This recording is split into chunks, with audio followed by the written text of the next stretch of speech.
Hello and welcome.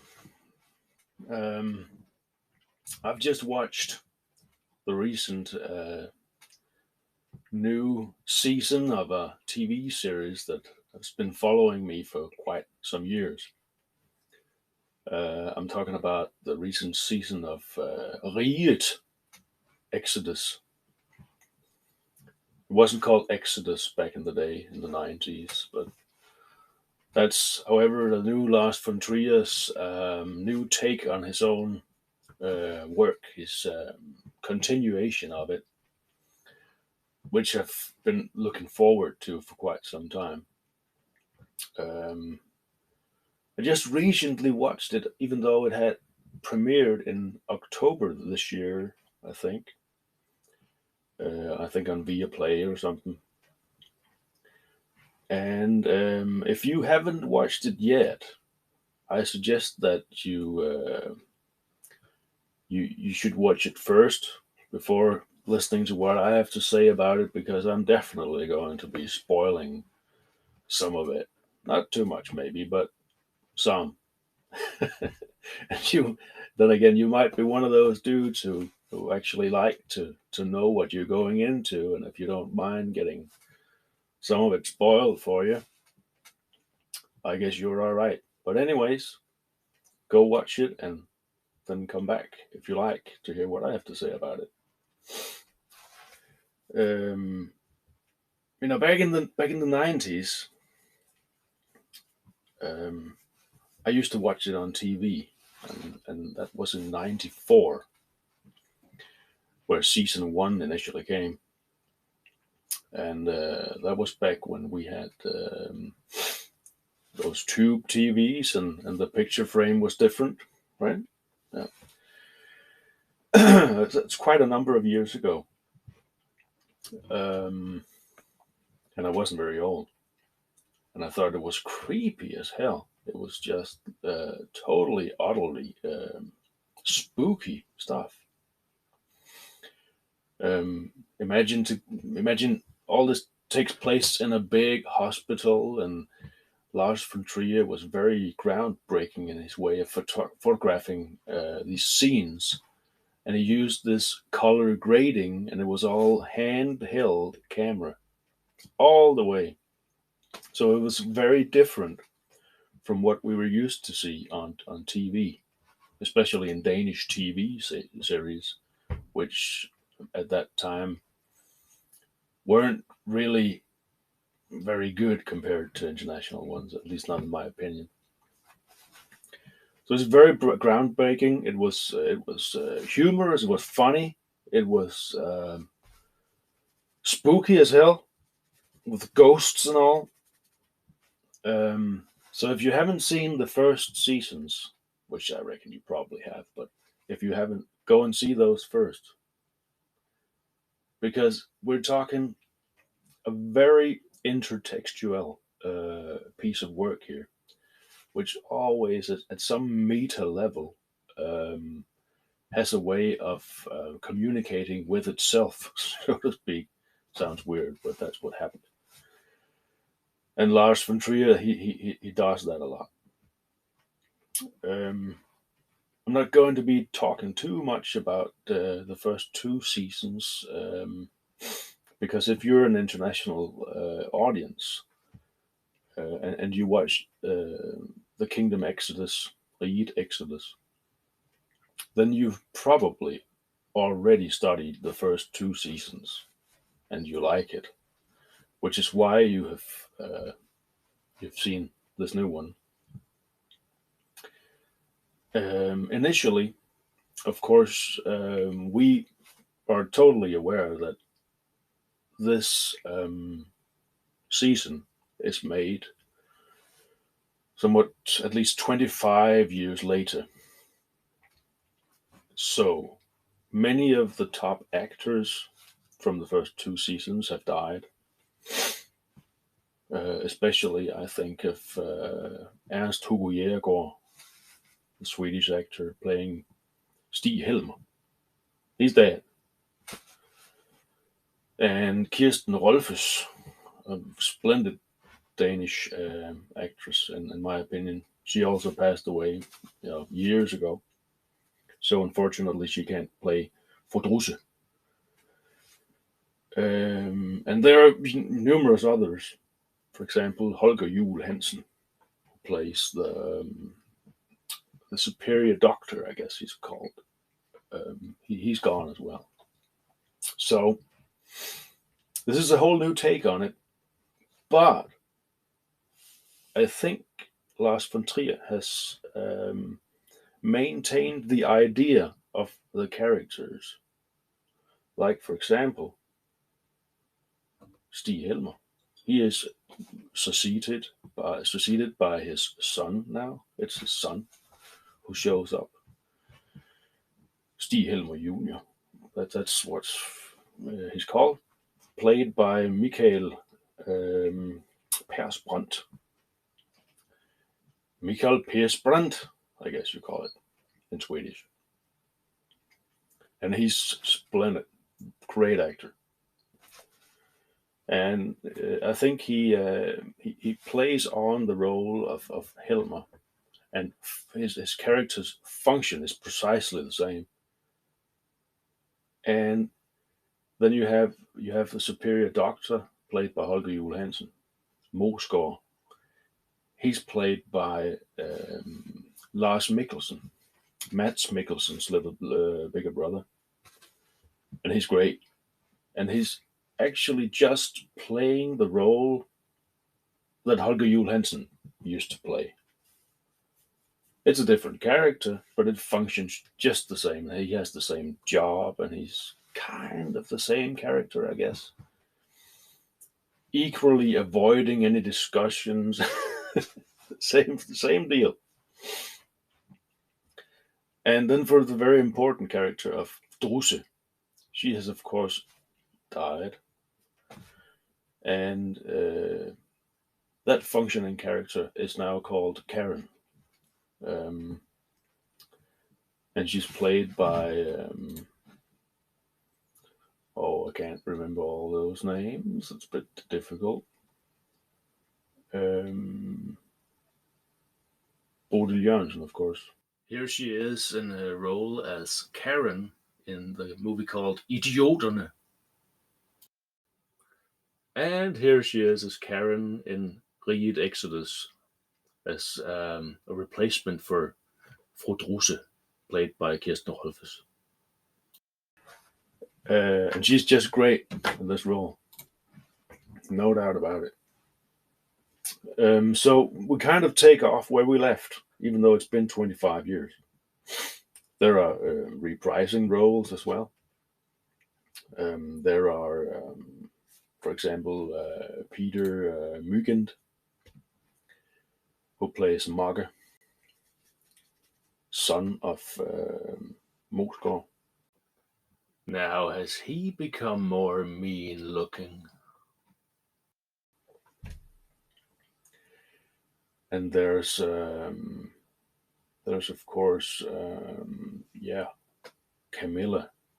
Remember the doctor from the first two seasons who runs the sleep laboratory, and Magge and Camilla, played by Solbjørn Højfeldt. They have this love affair, which doesn't turn out too well for them. I think they end up in a car crash. Maybe they're actually dead. You'll get to know if they are. And so on and so on.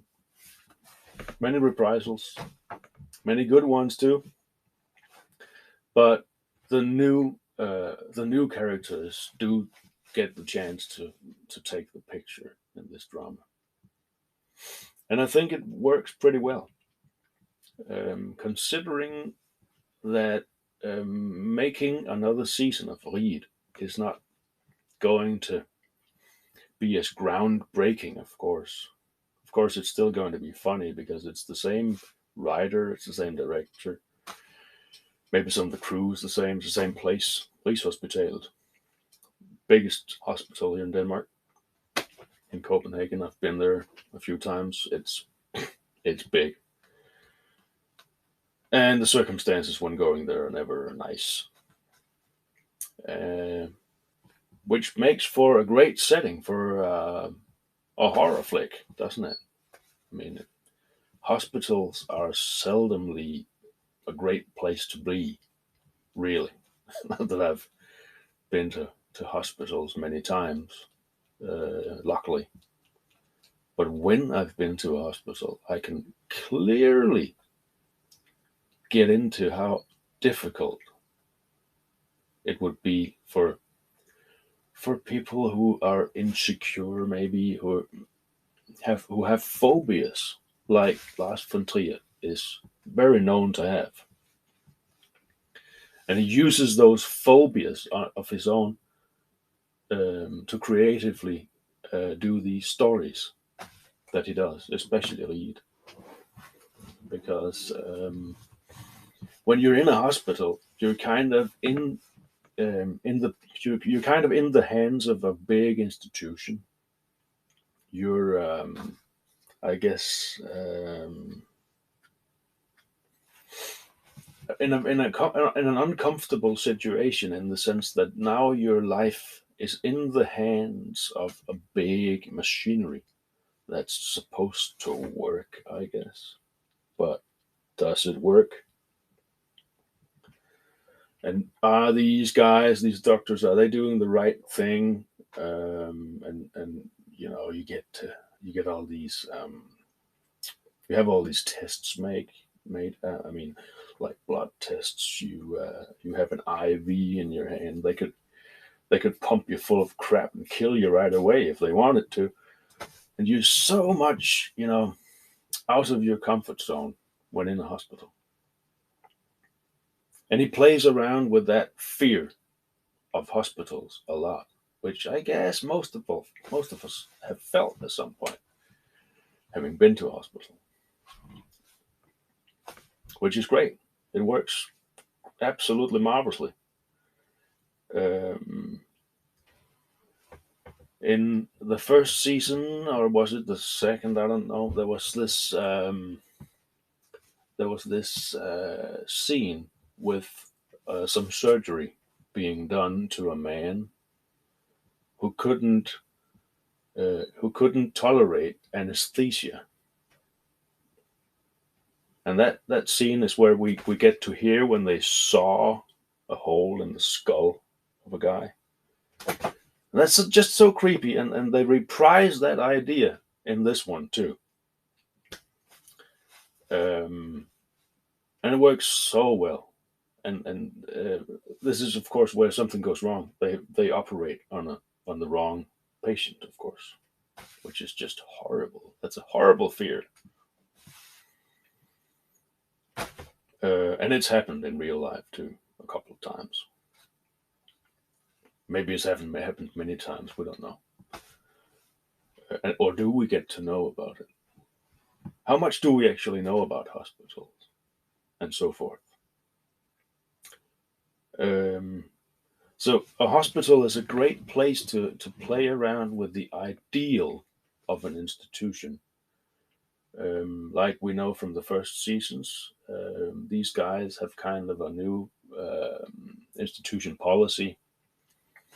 They want to make this Operation Morning Air, and this in this new season, they have another ideal coming up. Um, that's Lars Mikkelsen's persona. His name is can't remember. Pontoppidan, of course. First two seasons, he's called Moskor. This one, he's called Pontoppidan. And both those names are, of course, very well chosen because Moskor, that's an old Danish name, and several other words are hidden in that name. Mose, Mose, meaning a bog, guard, meaning a farm or a ranch. Pontoppidan is a very known name from fine literature. Pontoppidan was a writer, and Pontoppidan was a great family. Um, So there's a certain conservatism and fine arts hidden in that well chosen name. And now this guy wants to have open boundaries to, for example, the administrating superior doctor's office, so the employees can go in and talk to him whenever they like. Well, that's how it's supposed to be. But when it all comes down to it, this guy Pontoppidan actually has several locks on his door, so underlining the hypocritical situation of this big institutions, high hopes and ideals, and then when it all comes down to it, practically, they can live up to none of it. None of it works. So same deal as in the first two seasons when that comes to it, but in a more modern context, I guess. Here's the front cover of one of the Danish literature's great classics by Henrik Pontoppidan, the writer, and it's called De Dødes Rige. And I wonder if Lars von Trier might have been inspired by that title because it means the kingdom of the dead. Um, and I think the new season plays around with some new themes as well. Besides that of the fear of the great institution, they play around with the fear of the cancel culture. Um, at this point, we have all heard about some politician or some celebrity or something, uh, mainly the male ones, of course, being accused of grabbing somebody's thigh at a party 10 years ago, and now when that information hits the press, they have to cancel their career. A mayor has to step down or something because now accusations have been going viral that he is bad at parties, so he has to step down. Cancel culture. Um, in this country, we call it the culture of being what do you call it? I guess the culture of being run over. I don't know. It's just that we throughout the season, this guy Helmer Jr., of course, Helmer Jr. is approached by Anna, played by another great Swedish actress called Tuva Novotny. Uh, he's approached by her in a very suggestive way numerous times, and each time that he's just about to do something to her, like grabbing her tits or slapping her bottom, and he doesn't even do it right away. Actually, at some point, the Swedish doctor uh, he writes her an email asking her. He sits just in front of her, and he nonetheless writes her an email asking her very politely, "Can I please smack your bottom?" And she rises up and turns her butt towards him. "Would you like the left butt or the right butt cheek to slap?" And then he says, "Well, maybe both." And she just right away turns the other way and says, "Well, you'll hear from my lawyer." That's a lawsuit, and it just carries on like that. A very very needed um, a very needed farce or a very needed comedy over that phenomenon, which we have still not seen a lot of, at least not in my opinion. And it's so relevant, so much of a problem throughout especially this society. Don't know about yours, but it's so great that there's finally some humorous TV show having the courage to deal with it. I think that's great. Um, I'm not going to talk too much about the phases of the story because, of course, you want to go see it yourself if you haven't done so already. But I think it works pretty well, even though it's not as groundbreaking anymore. We still have all the characters there and all the spookiness too.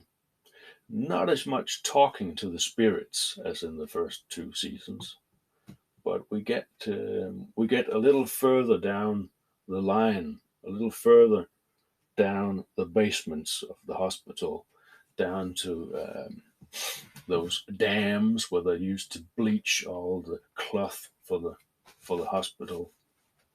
That's kind of the spiritual um, cosmos, I guess, of where it's all thought out. In this series, quite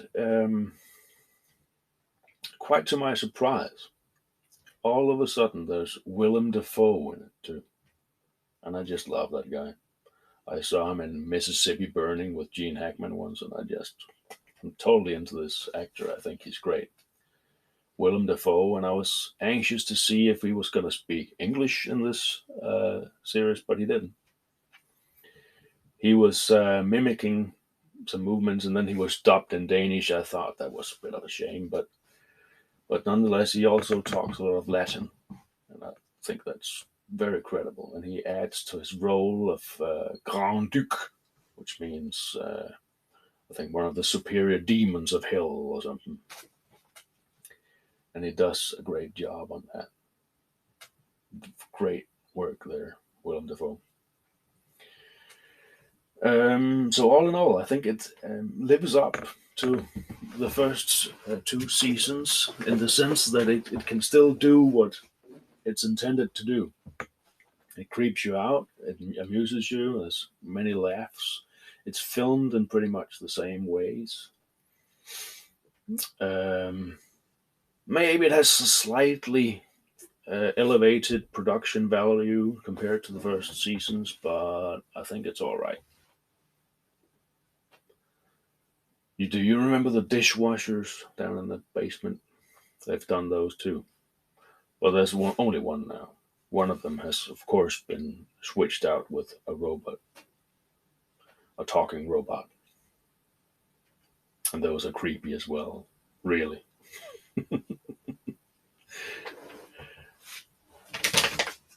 back in the day, um, like 20 years ago, 22 maybe, when I was a student, a friend of mine and I, we we worked at the teachers' college with the two first seasons as a project. We wanted to write a longer paper on how you could work with students, maybe watching this series, maybe reading some books who did the same thing in the sense that it used intertextuality.